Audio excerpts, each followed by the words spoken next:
Сар тахал дэлхийд дахинд тархсан эдгээр өдрүүдэд хүн болгон ямар нэг хэмжээгээр айдас давтаж байгааг тайлбарлах шаардлагагүй. За тэгвэл хүн бүрт харилцан адилгүй мэдрэгдэх айдас төгшөөр тодорхойгүй байдал нь ужгирвал стресс үүсдэг байна.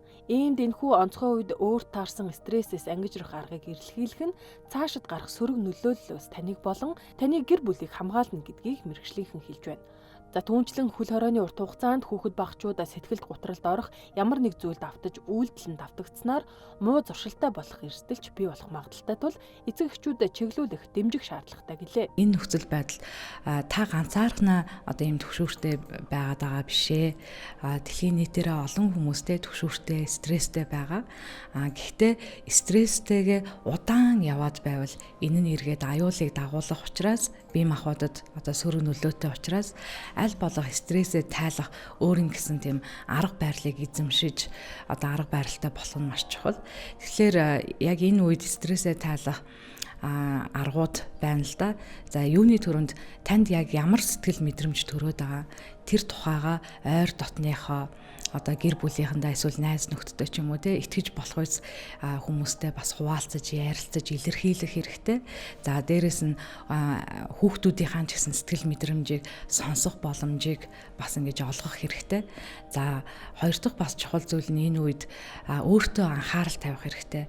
За эрүүл зөв хооллох хэрэгтэй, дасгал сургуульд хийх хэрэгтэй. Тэгэхээр одоо хөл хорой гэд хүмүүс гэрээрээ ажиллаж байна, гэртээ байна те. Тэгэхээр магадгүй хүмүүсийн яг одоо өглөө босох цагийн хэмнэл ч юм уу хоолоо идэх энэ хэмнэлүүд магадгүй алдагдчихж магадгүй. Тэгэхээр аль болох бусад үед ямар байсан те яг тэр байдлыг одоо гэртээ хөвшил болгох хэрэгтэй. Өглөө босдог цагтаа яг өдрөө хоолоо иддэг цаг нь яг тодорхой байдаг те орой унтах цаг нь ч гэсэн тодорхой байдаг гихчлэн. За тэгээд бас нэг чухал зүйл нь стресс тайлах нэг чухал зүйл нь бас дасгал хөдөлгөөн байгаа. Тэгэхээр мэдээж бид нар гадаа гудамжинд гараад дасгал хийх боломжгүй учраас те фитнес ч юм уу янз бүрийн заал руу явах боломжгүй энэ үед гэртээ бас тодорхой хэмжээнд видео хараад ч юм уу эсвэл хөгжим ая тавиад бүжиглэж болж гин хамтдаа гэр бүлээрээ дасгал хийж болж гин гих мэтчлэн одоо өөртөө анхаарал тавих хэрэгтэй. За дараагийн нэг чухал зүйл нь бас өөрийнхөө дуртай зүйлээ хийх нь стресс тайлах нэг арга болдог. Та зураг зурх дуртай бол ямар нэгэн юм ойж шидэх дуртай болч гэдэг юм уу те дуртай хоббигоо хөгжүүлж одоо дуртай зүйлээ хийх нь одоо стресс тайлах бас аргуудын нэг байх боломжтой байгаа.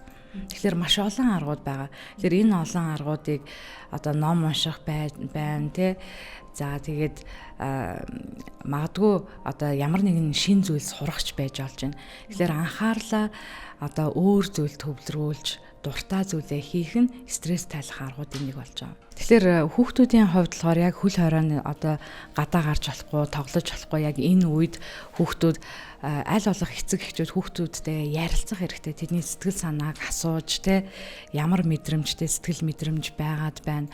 Магадгүй яг энэ коронавирустай холбоотой мэдээллийг бодит их сурвалжаас одоо авсан мэдээллийг хүүхдүүдэд хүргэх боломжтой. Тэгснэр хүүхдүүд яг ингээд тодорхой байдалд одоо суралцаж те яг энэ байдалд ийм арга хэмжээ авах юм байна. Тэгээд эцэг эхчүүд бас гараа угаах хэрэгтэй, маска зүүх хэрэгтэй гэдгийг өөрсдийнхөө яг амьдралаар байдлаараа бас ингээд үлгэр дуурайл болох нь маш чухал байгаа. Өөрөөр хэлбэл COVID-19-тэй холбоотой мэдээллийг зөв их сурвалжаас нь үнэн бодлогоор хүлээн авах, энгийн амьдралын цагийн хуваарьтай өөрчлөлт оруулахгүй хичээж цагийг үр дүнтэй идэвхтэй өнгөрүүлэх, гэр бүлтэй чанартай цаг гаргаж ярилцах, цаг үеийн байдлыг өөрт болон гэр бүлдээ эерэг байдлаар ашиглах боломжтой байгаа юм а. За эерэг байж маска зүүж эрүүл байхыг Дэнлүү Ньюс уриалж байна. За танд хэрэгтэй цуврал мэдээллүүдийг хүргэсээр явах болно.